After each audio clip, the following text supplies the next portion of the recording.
A continuación, vamos a tener la conferencia del doctor David Santa Cruz. El doctor es médico internista, cardiólogo, electrofisiólogo de la clínica Shayo y de la clínica Marley.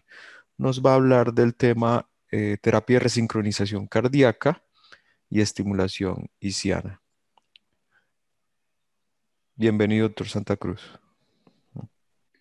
Buenos días, muchas gracias al Colegio Colombiano por la invitación y muchas gracias a todos ustedes por asistir a este evento. Voy a intentar compartir la pantalla. ¿Se ve bien? Sí, señor. En los próximos minutos vamos a hablar de terapia de resincronización cardíaca, vamos a hablar de la forma convencional que se utiliza para la resincronización y de la estimulación del sistema His-Purkinje con este mismo objetivo. La terapia de resincronización cardíaca es uno de los pilares de tratamiento en la mayoría de los pacientes que tienen insuficiencia cardíaca con asincronía electromecánica, específicamente por bloqueo de la rama izquierda de las de His. Aún eligiendo apropiadamente a los pacientes, hasta un 30% son no respondedores. Y esto se relaciona con factores propios del paciente, características anatómicas de él, factores del implante, porque a veces solo es posible colocar el electrodo en un solo sitio, o por factores relacionados con la programación de los dispositivos. Esto ha llevado a plantear alternativas para restaurar la actividad cardíaca normal, y se ha pensado mucho en una estimulación fisiológica, por lo que ha adquirido un gran potencial en este escenario la estimulación del sistema His-Purkinje o la estimulación directa de la rama izquierda. Y existen otros estudios con otras formas de estimulación, como por ejemplo la estimulación del ventrículo izquierdo aislada, la estimulación multipunto, la estimulación endocárdica del ventrículo izquierdo y la estimulación septal ventricular izquierda. Y es que sabemos que una activación eléctrica coordinada del corazón va a ser un determinante crítico para una contracción mecánica coordinada, para una adecuada relajación del miocardio y para mantener una eficiencia mecánica. Y que hasta la mitad de los pacientes que tienen disfunción sistólica del ventrículo izquierdo evidencian algún grado de retraso de la conducción eléctrica. La resincronización cardíaca, la terapia de resincronización cardíaca se define entonces como ese intento de contrarrestar eléctricamente y de una manera artificial esas alteraciones mecánicas que son secundarias a los trastornos de la activación eléctrica del corazón. Desde hace varios años ya sabemos que en los pacientes con falla cardíaca, a mayor duración del complejo QRS, mayor es la probabilidad de morir. Es decir, que la duración del QRS es un predictor independiente de mortalidad. Para entender cómo funciona la resincronización cardíaca es importante entender la fisiología y la patología de la disincronía intraventricular e interventricular. Acá les estoy mostrando un mapa de lo que ocurre en la activación de los ventrículos derecho e izquierdo en un paciente con bloqueo de rama izquierda. Estamos viendo una figura anterior y una figura inferior del corazón, y en color rojo se muestra lo que se activa más tempranamente, lo que se activa primero, y en color azul lo que se activa más tardío. Y en la mitad vemos una gama de colores de esas zonas que tienen una activación intermedia. Cuando tenemos un bloqueo de la rama izquierda, la activación no puede ocurrir por la rama izquierda ni por el sistema His-Purkinje, la activación ventricular izquierda. Lo que ocurre es que lo primero en activarse es el ventrículo derecho a través de la rama derecha, y desde allí debe ocurrir una propagación del impulso eléctrico a través del septum interventricular hasta alcanzar el ventrículo izquierdo. La zona más alejada va a ser entonces la pared lateral, específicamente la región posterolateral y basal del ventrículo izquierdo. Como la activación se da a través del septum interventricular y allí la localización de las fibras es laminar, entonces realmente lo que ocurre es que el impulso eléctrico alcanza el ápice desde el septum interventricular y hace un patrón en U para alcanzar la pared lateral del ventrículo izquierdo. Y la activación que ocurre a nivel del septum interventricular se da miocito a miocito. Y ese tipo de activación entonces va a ser lenta y va a explicar el retardo que se obtiene para llegar a la pared lateral, siendo esa la más alejada. Esto lleva a que el tiempo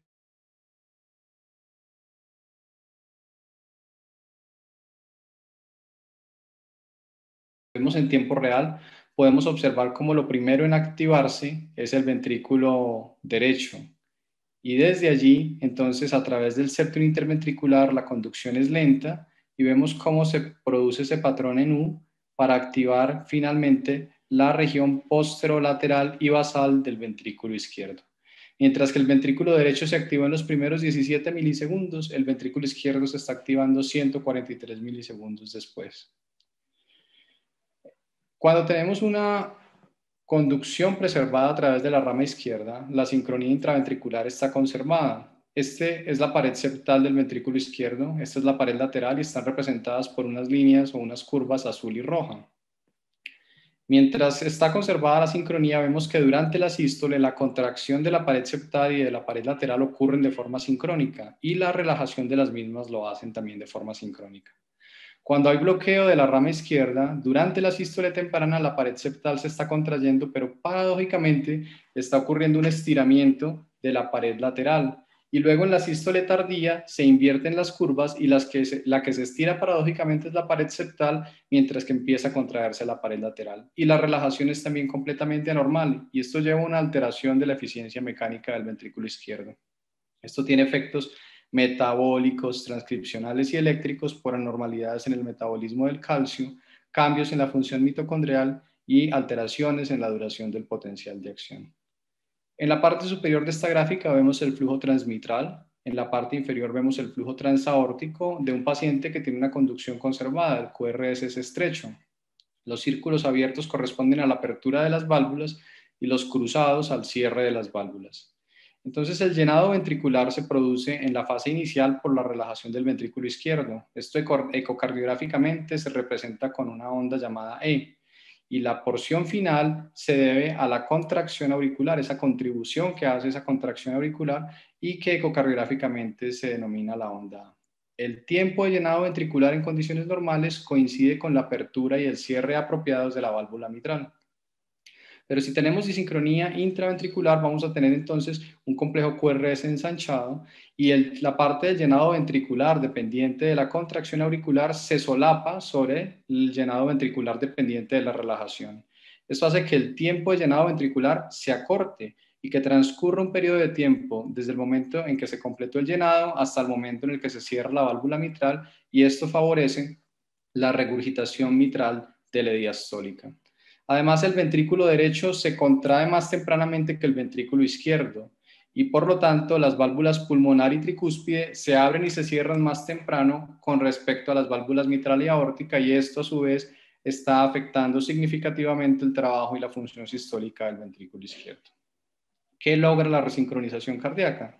Entonces, lo primero es que coordina o mejora la apertura y el cierre de las válvulas mitral y aórtica. Además de eso, mejora la relación que hay entre la contracción de la pared septal y de la pared lateral y la relajación de las mismas, mejorando la eficiencia mecánica en comparación con lo que está ocurriendo durante el bloqueo de rama izquierda. Y esto va a llevar a que el trabajo ventricular se recupere significativamente, siendo muy parecido a lo que fisiológicamente está ocurriendo. Esto se traduce en un incremento de la función, de la presión de pulso, del índice cardíaco y del trabajo sistólico del ventrículo izquierdo, gracias a que se produce un remodelado reverso mediado por activación neurohumoral, diferencias en las cargas mecánicas y por mejoría del estrés de la pared. Con respecto al implante, entonces nosotros utilizamos una estructura vascular venosa localizada en el surco auriculoventricular posterior, que es el seno coronario. El ostium de esta estructura drena en la aurícula derecha y la anatomía es variable, pudiendo tener entre 1 y 6 vasos tributarios que desembocan en el seno coronario. Hacemos unas proyecciones angiográficas y fluoroscópicas que nos permiten segmentar el ventrículo izquierdo en su eje largo en unas porciones basal, mesial, apical, y en el eje corto en regiones anterior, lateral y posterior, y con el uso de medio de contraste opacificamos el seno coronario para conocer qué anatomía tributaria es susceptible de ser utilizada para la resincronización cardíaca. Accedemos al corazón a través de las estructuras venosas del miembro superior, llegamos a la aurícula derecha y con una camisa larga especial canulamos el ostium del seno coronario, que suele estar localizado en la región posteroseptal de la aurícula derecha. Desde allí hacemos la inyección de medio de contraste para tener el conocimiento de la anatomía que les acabo de mencionar. También simultáneamente se van instalando los electrodos que van a quedar localizados en el ventrículo derecho y en la aurícula derecha. Y posteriormente, a través de la camisa larga, avanzamos una guía que vamos a posicionar en el vaso objetivo. Y sobre esa guía es que navegamos con el electrodo para dejarlo en la región posterolateral o lateral del ventrículo izquierdo, tratando después, mediante técnicas especiales, de recuperar la sincronía. ¿Qué hacemos? Entonces vamos a hacer una programación que nos permita que la activación eléctrica de estas dos regiones sea lo más sincrónica posible. Y también es muy importante recuperar o mejorar la sincronía entre la aurícula y el ventrículo.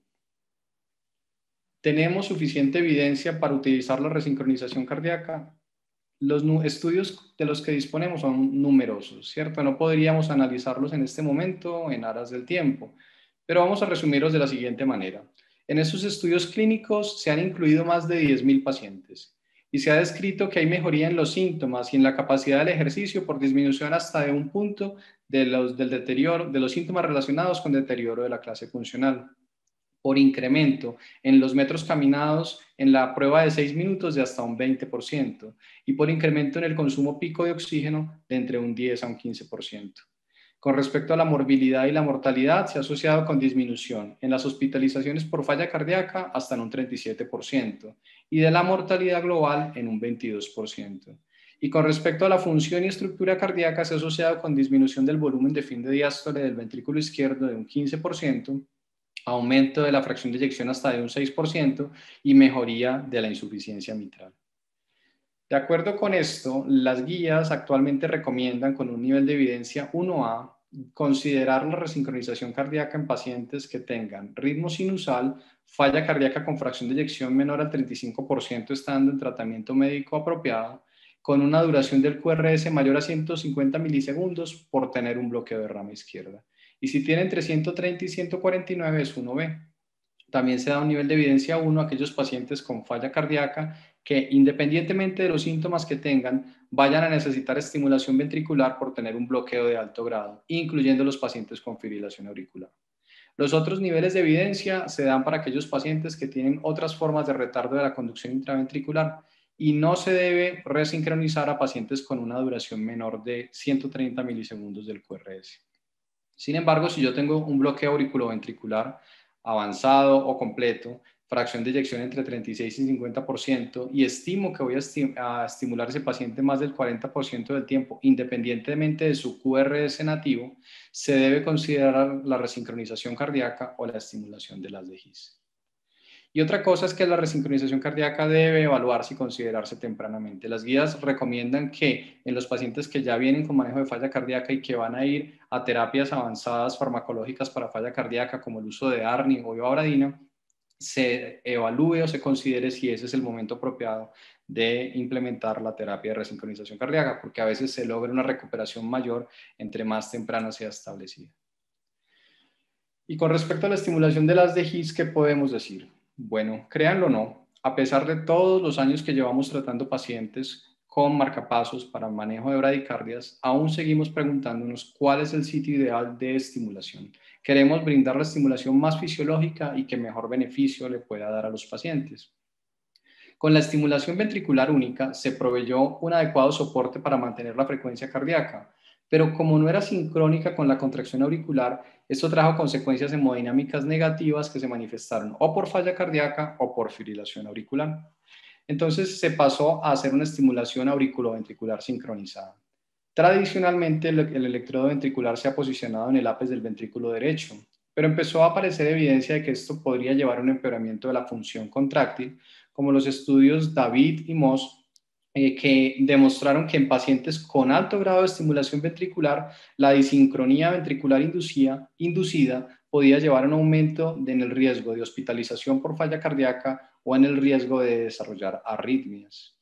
Entonces se planteó la estimulación desde sitios alternos, como el septum del ventrículo derecho o el tracto de salida del ventrículo derecho, los cuales no han demostrado tampoco superioridad con respecto a la estimulación apical. Entonces entra en el escenario el concepto de estimulación fisiológica verdadera, de tal forma que se puedan activar los ventrículos a través del propio sistema His-Purkinje. Y esto se ha considerado promisorio para la estimulación tanto de los pacientes con bradicardia como de los pacientes que puedan requerir resincronización cardíaca. Sin embargo, la técnica para implantar este tipo de marcapasos es más compleja que la técnica convencional y es algo que hay que considerar. Este no es un concepto nuevo. Deschmuck y sus colegas en el año 2000 describieron que habían logrado la estimulación permanente de las de His en pacientes con fibrilación auricular, baja fracción de eyección, QRS normal y deterioro de la clase funcional a quienes llevaron ablación del nodo B. Lograron implantar el electrodo en 2/3 partes de los pacientes y reportaron remodelamiento positivo y mejoría significativa de la fracción de eyección, por lo que se empezó a considerar como una alternativa viable a la estimulación ventricular derecha. Sin embargo, el momento inicial de implantar estos electrodos utilizaba las herramientas que convencionalmente usamos para el implante de marcapasos, lo que hacía que la técnica fuera muy difícil y que consumiera muchísimo tiempo. Entonces se han venido desarrollando herramientas como electrodos que permiten una fijación en el haz de His de una forma más precisa o camisas que nos acercan a la región en donde está localizado el haz de His para facilitar el implante.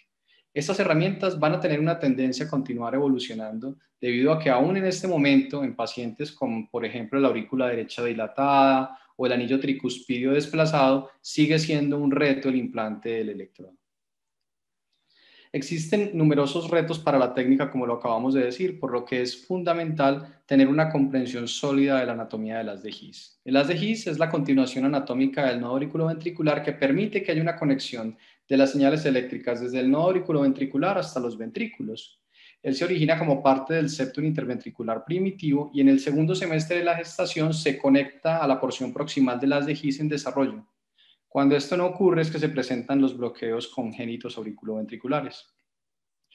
Se extiende entonces hacia abajo y hacia la izquierda del nodo auriculoventricular y se mantiene sin dividirse unos pocos milímetros hasta que alcanza la cresta del septum interventricular. Allí da la rama izquierda, la cual posteriormente da sus respectivas divisiones, y la rama derecha. La parte proximal del haz de His descansa en la región del septum interventricular localizado entre la aurícula derecha y el ventrículo izquierdo. Y la parte distal descansa sobre la región del septum interventricular localizado entre el ventrículo derecho y el ventrículo izquierdo, justo debajo de la raíz aórtica. Es decir, que hay una porción auricular y una porción ventricular del haz de His. Desde el punto de vista microscópico se han descrito 3 tipos. El tipo 1, que es el más frecuente, tiene un trayecto uniforme por el borde inferior del septum interventricular y está cubierto por una capa fina de músculo. El tipo 2, por el contrario, está apartado de ese borde inferior y está por dentro del músculo interventricular, por lo que está más rodeado de tejido muscular. Y el tipo 3 tiene un trayecto subendocárdico y será denominado también haz auriculoventricular desnudo, por lo que prácticamente no tiene músculo rodeándolo. Y otra cosa importante, otro concepto importante que tenemos que mencionar es que las fibras de conducción tienen un origen en las partes proximales del haz de His común, es decir, hay fibras que ya están predestinadas para formar la rama derecha y hay fibras que ya están predestinadas para formar la rama izquierda y están todas contenidas dentro de ese único cable común. Y van a estar particionadas por fibras de colágeno que reducen o impiden que se produzca la extensión lateral del impulso, pero que facilitan que a través de las conexiones intercelulares el impulso se propague con una distribución longitudinal. Todo esto es importante porque nos va a permitir entender qué es la estimulación selectiva o no selectiva del haz de His, porque podemos entender que puede haber una lesión potencial del haz de His que lleve un bloqueo de rama persistente o incluso a bloqueo auriculoventricular completo, ya que se pueden estimular tanto la porción auricular como ventricular del haz de His. ¿A qué nos referimos con estimulación no selectiva? Una vez el electrodo está posicionado en el haz de His, si la salida que se utiliza para estimulación tiene un voltaje alto, podemos capturar tanto las fibras que están predestinadas para hacer la rama derecha, como las fibras que están predestinadas para hacer la rama izquierda y el miocardio circundante. Y cuando eso ocurre, vamos a tener un complejo QRS que es estrecho porque estamos estimulando esas fibras, pero que está precedido de una onda delta. Al bajar el voltaje de estimulación, perdemos la captura del miocardio circundante y exclusivamente estamos estimulando las fibras que van a ser rama derecha o las fibras de rama izquierda. y esto nos va a llevar a tener un complejo QRS bastante estrecho, similar al que fisiológicamente tiene el paciente. Y si bajamos aún más el voltaje de estimulación, perdemos la captura de las fibras izquierdas y únicamente estamos estimulando las fibras derechas. Sigue siendo selectiva la estimulación porque estimulamos las fibras, pero al perder las fibras izquierdas, el complejo QRS adquiere una morfología de bloqueo de rama izquierda. Entonces, esta forma de estimulación, al ser fisiológica y al tener la opción de resincronizar el corazón, tiene unas ventajas únicas sobre otras formas de estimulación. Tenemos diferentes estudios observacionales que han incluido pacientes no respondedores a la resincronización cardíaca o que tienen fallas en el implante del electrodo del ventrículo izquierdo o con cardiomiopatías que tienen asociadas otras formas de retardo de la conducción intraventricular. Y en estos estudios hemos encontrado que se logra un estrechamiento significativo del complejo QRS, que se disminuyen los síntomas de deterioro de la clase funcional hasta en un punto y que aumenta significativamente la fracción de eyección. Sin embargo, el único estudio controlado, aleatorizado y multicéntrico que compara la terapia de resincronización cardíaca convencional con la resincronización a través del sistema HIS-Purkinje es el estudio HIS-SYNC. Aquí se eligieron pacientes que tienen indicación actual de resincronización y se aleatorizaron uno a uno. Se evaluaron cómo era la duración del complejo QRS, si había mejoría de la fracción de eyección y si había cambios en la hospitalización cardiovascular o muerte a los 12 meses. El análisis se hizo por intención a tratar y se encontró que tanto la resincronización cardíaca convencional como la estimulación del HIS disminuían la duración del QRS sin que hubiese diferencias estadísticamente significativas entre ambas. Que a los 6 meses la fracción de eyección mejoró también en ambos grupos, nuevamente sin diferencias estadísticamente significativas. Y que a los 12 meses no hubo diferencias en la hospitalización cardiovascular o en la muerte. Entonces nos permite concluir que aunque la estimulación hisiana para resincronizar no es superior a la forma convencional de resincronización, sí es una alternativa razonable como en pacientes que tienen una anatomía desfavorable o inaccesible del seno coronario. El otro grupo de pacientes son aquellos que desarrollan cardiopatía inducida por la estimulación. En este grupo de pacientes, la resincronización convencional ha demostrado resultados variables, no siempre es factible y hay un alto porcentaje de pacientes que no responden. Peyren y colaboradores demostraron que la estimulación permanente en este grupo de pacientes producía mejoría de la función y remodelaba el ventrículo izquierdo, constituyéndose nuevamente en una alternativa para estos pacientes. Y hay un concepto muy interesante que es el de la estimulación hisiana para resincronizar, optimizada con estimulación secuencial del ventrículo izquierdo. Resulta que hay pacientes que tienen cardiopatías avanzadas que pueden tener una coexistencia de bloqueo de rama izquierda más otras formas de retardo de la conducción intraventricular. Entonces se plantea que si la resincronización pudiese ser más completa al estimular el HIS de tal forma que se recupere la función de la rama izquierda y al hacer una estimulación secuencial del ventrículo izquierdo en aquellas áreas más periféricas en las que la activación está retardada. El estudio que evalúa esto es el estudio HOT-CRT. Aquí se incluyeron 27 pacientes y fue exitosa esta forma de estimulación en 25 de esos 27 pacientes, con una disminución de la duración del complejo QRS que en promedio era de 183 a 120 milisegundos. A los 14 meses de seguimiento, la fracción de eyección mejoró significativamente. La clase funcional disminuyó en un punto en esos síntomas de deterioro de la clase funcional. Y los respondedores clínicos y ecocardiográficos fueron respectivamente del 84 y del 92%. Otros pacientes son llevados a ablación del nodo AB para controlar la respuesta ventricular cuando tienen fibrilación auricular. Aquí se evaluó también la posibilidad de resincronización cardíaca. Fueron estos dos autores, Wang y Wang. Y ambos demostraron que hubo mejoría ecocardiográfica con la estimulación hisiana y que en los pacientes que tenían indicación de cardiodesfibrilador hubo una reducción significativa en la incidencia de descargas inadecuadas. ¿Qué limitaciones potenciales tendría entonces esta forma de estimulación? Les hablaba de las tasas de éxito iniciales, pero esto ha venido cambiando en la medida en que se ha ganado experiencia para el implante de este tipo de dispositivos y en que han aparecido herramientas que facilitan el implante. Los umbrales de captura son altos y esto puede llevar a que ocurran revisiones de los electrodos o cambios de generador más frecuentes. No corrige el 10 al 30% de los bloqueos de rama izquierda y esto se explica porque puede haber coexistencia de retardo de la conducción intraventricular aparte del bloqueo de rama izquierda o que hayan áreas extensas de cicatrices ventriculares. Las amplitudes de las ondas que nos miden el ventrículo son más bajas, las llamamos ondas R, y hay algunas formas de programación que pueden mejorar esta forma de medición. Y una preocupación a largo plazo es qué ocurre si se desarrolla un bloqueo de conducción distal al sitio donde se implantó el electrodo. Esta pregunta pues será contestada en el tiempo. Entonces, con base en la evidencia existente, nosotros podemos concluir que la estimulación gisiana no debe reemplazar a la estimulación biventricular como primera línea, pero se debe considerar en aquellos casos en los que hay imposibilidad en el implante del cable del seno coronario, o en pacientes que no responden a la estimulación biventricular, o en pacientes con cardiopatía inducida por estimulación, o en los que se presume que van a tener un porcentaje de estimulación ventricular mayor al 40%, o en pacientes que van a ser llevados a ablación del nodo AB para posteriormente ir a estimulación ventricular. Muchísimas gracias. Muchas gracias, doctor Santa Cruz, por tan excelente disertación de estas nuevas alternativas que tenemos para la estimulación cardíaca.